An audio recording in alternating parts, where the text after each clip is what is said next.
Captain's log, stardate 5468.2. A request has been received at Starfleet headquarters from a recently contacted civilization, the system of Marpaplu, for accreditation as an associate member of the United Federation of Planets. The Enterprise has been ordered to Marpaplu to consider final processing of the Marpapluan application. What are the Marpapluans like, Captain? This will be the first time we've ever met one in person, Mr. Scott. But from the records I've reviewed, they're supposed to be remarkably good-natured and friendly. Stand by to energize. Standing by, Captain. Message from the surface, sir. Their representative is ready to beam up. Thank you, Lieutenant. Energize, Mr. Scott. Energizing, Captain. There's someone in there. Can't make them out yet. Oh, there he is. Greetings, gentle beings. Humanoid, all right, Captain, but they're not very big. I got a 10-year-old cousin about that size. Shh, Mr. Scott. They may be sensitive about their size. How do you do, Your consulship will do, sir. You must be Captain James Kirk. 1,000, 10,000 pleasant, happy thoughts to you. I am Consul Nice Hausnick of the Marpapluan World's government. It's my extreme good fortune and pleasure to greet you on behalf of my peoples to present our application for associate membership in your esteemed organization. What do you think, Spock? They are evidently as friendly as their communications indicated, Doctor.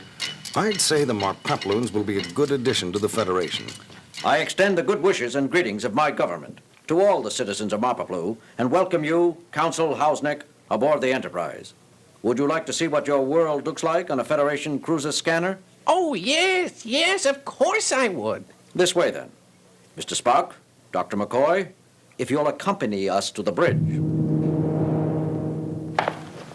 Wonderful. This is wonderful. This is where your ship is controlled from, then. Correct, your consulship. Over there you see engineering. That is the helm, Lieutenant Sulu, currently on station. How do you do today, sir? Just fine, thank you. And back here is communications, Lieutenant Uhura in charge. A great pleasure, madam. That is a female of your species, Captain? Yes. I am charmed beyond words, Uhurashi. Me too. And this here must be the captain's position. Correct again. These switches and controls here on the arms of this chair, what are they for? Well, if you activate these here... if you press this one... Jim, are you all right? I'm fine, Bones. What makes you think anything is... wrong? Captain, despite Consul Hausnick's good nature, I fail to see the reason for such unwarranted hysteria on your part. It is not in keeping with diplomatic traditions of first contact. Mr. Spock, are you accusing me of improper conduct at a serious time? And I see what you mean, Spock. Perhaps something is wrong. Wrong? Wrong? What could be wrong? Nothing, your consulship. I assure you, everything is perfectly all right. Isn't it, Bones? I don't know. What are you scratching at, Jim? Scratching, Bones? Yes, you've been scratching at yourself. At your side, under your arms, around your waist, ever since we entered the bridge. Aren't you aware of it? Well, I guess I... There! You did it again. It's almost as if you... As if I was, Bones. As if you... You too, Doctor? Me too what, Spock? Captain, something very peculiar is going on. I think... Just a minute, Mr. Spock. Bridge captain speaking. Engineering, Scott here. Go ahead, Scotty. Is something funny, Captain? Please, Scotty, go ahead and report. Standard engineering status update, sir. On Warp Engine 1, minor repairs completed. What was that, Mr. Scott? It's only... Mr. Scott, you may deliver your report when you regain control of yourself. Until then... But, Captain... Bridge, out. I must apologize for that, Consul Hausnick. Apologize? What is there to apologize for, Captain? The standard of efficiency on a Federation cruiser is normally... Definitely something peculiar here. Captain, should I? What's so funny, Lieutenant? I don't know, Captain. What are you scratching at? Captain, something is very wrong. I can see that, Mr. Spock. Sulu, Uhura, Everyone on the bridge is laughing themselves silly, and I can't see what's funny about it. However, I do have this peculiar crawly feeling. Crawly feeling, Captain? I have it too. Counsel Hausneck, I wonder if you would accompany me to sick bay for some tests. I don't mean to offend you, but... Bones, the diplomatic situation we have here. Captain, reports are coming in from all over the ship, every deck and section. Outbreaks of uncontrolled laughter accompanied by persistent itch-like tickling all over the body.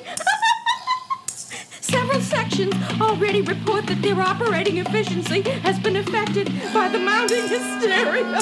Thank you, Lieutenant. Keep monitoring the situation and report if things become more serious. Aye, sir. See, Jim, there's no avoiding it. No need to be concerned, Captain Kirk. I'll be happy to go along with Dr. McCoy. Is there something the matter? There is, but it may have nothing to do with you, your consulship. But you greeted Captain Kirk first, sir. Let's go down and check it out.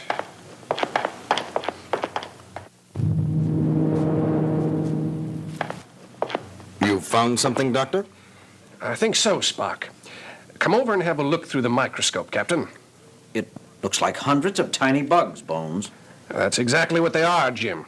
They exhibit many characteristics of fleas, but they're much smaller and tougher. I've tried everything in our anti-bug arsenal. Our most potent poisons don't even make them sleepy. Now, the first sample was taken, with his kind permission, from Counsel Hausneck's skin. This one's from my own epidermis. Bugs? Let me see. Why, they're only meeges. Meeges? Naturally. Everyone has his own quota of meeges. Don't they? Don't you?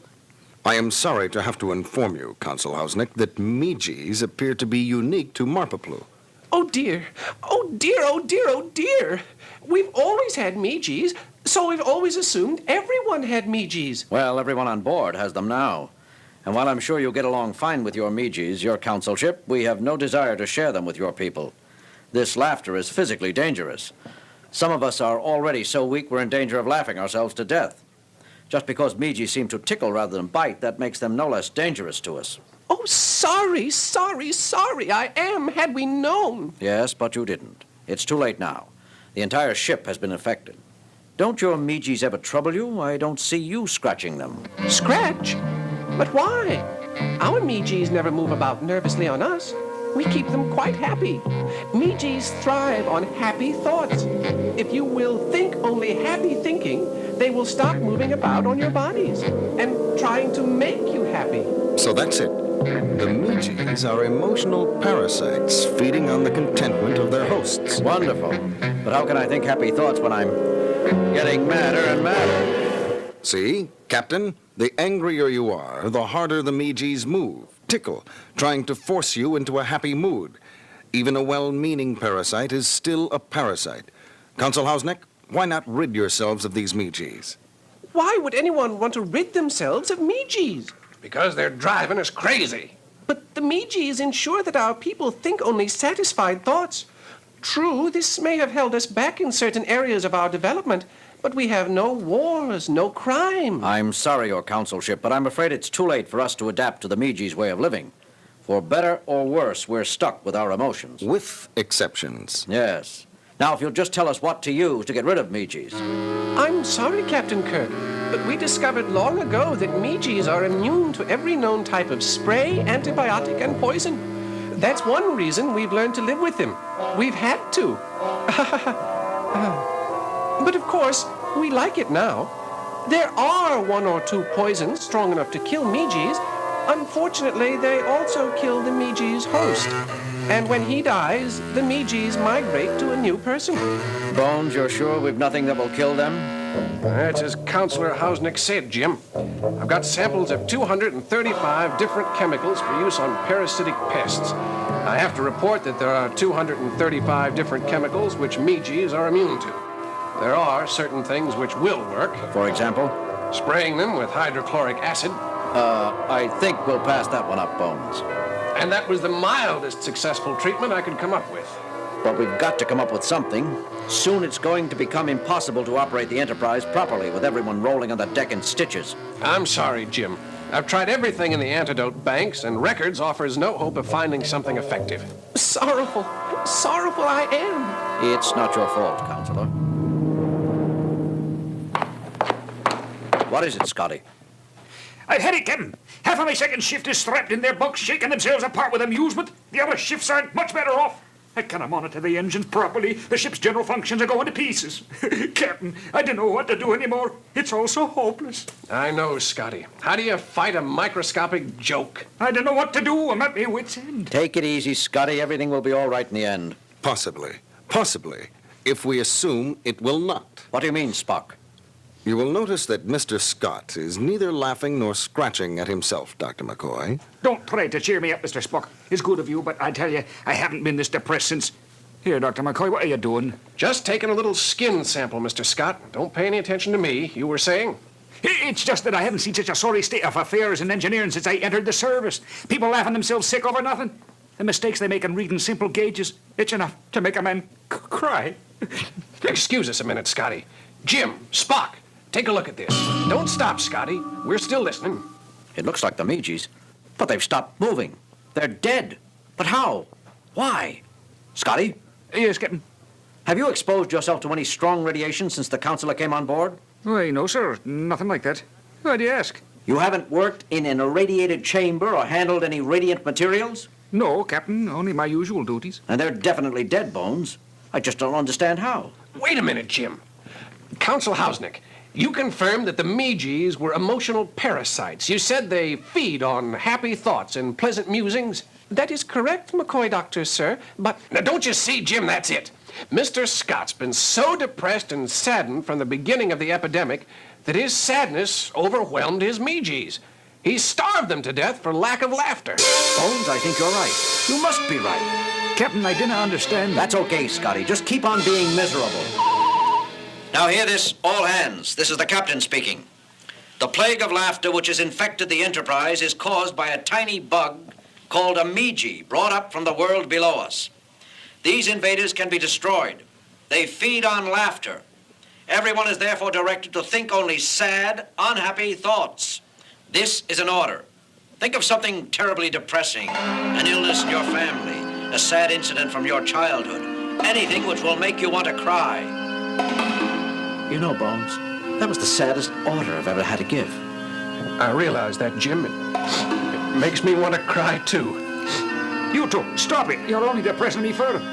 I do not believe depressing is wholly an accurate description in this case, Doctor. But it is certainly the strangest prescription I have ever heard you give. Jim, I don't feel like laughing anymore. I think that did it, Bones. It worked fast. Probably the Meeges aren't ready for such concentrated misery. They get only happy thoughts on Marpa Blue. Isn't that so, Counsel Hausnick? Yes, of course, Captain Kirk. In fact, I don't seem to have the comfortable feeling of my own Meeges about me. Don't worry. I'm sure you'll regain a thriving colony as soon as you beam back home. No harm done. We can officially conclude the treaty now, if you wish.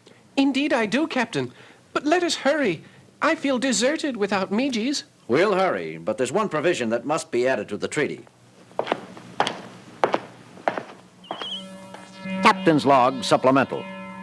The Treaty of Friendship has been concluded with the system of Mapaplu, and said people have been accepted for official associate membership in the United Federation of Planets, while agreeing to remain under temporary quarantine until safety precautions for preventing the spread of the parasitic Meeges can be developed. End log entry. Well, Bones, I think the Mapapluans have a lot to offer the Federation. From a distance, of course. I've heard of infectious humor, but I never thought of having to take it literally. Yes, Bones. We'll have to be careful for a while in our dealings with Counsel Hausnick's people. Mapaplu is just a bit too friendly for comfort at the moment. There's just one thing troubling me, Jim. What's that, Bones? It's Mr. Spock. He didn't manifest any symptoms of Meeges. No laughter, no ticklish scratching. Then he must have been infected as well. Is it so surprising that the superior Vulcan system should prove immune to a disease affecting lower physical orders? But, Mr. Spock, I'm certain I heard you giggle. I beg your pardon, Lieutenant. You must be mistaken. No, I'm not. I distinctly heard you giggle. Spock? Giggling? Come on, Spock. Giggle for us again. Dr. McCoy, I do not, will not, and never have giggled. And now, if Lieutenant Uhura has had her fun, I have important work to attend to.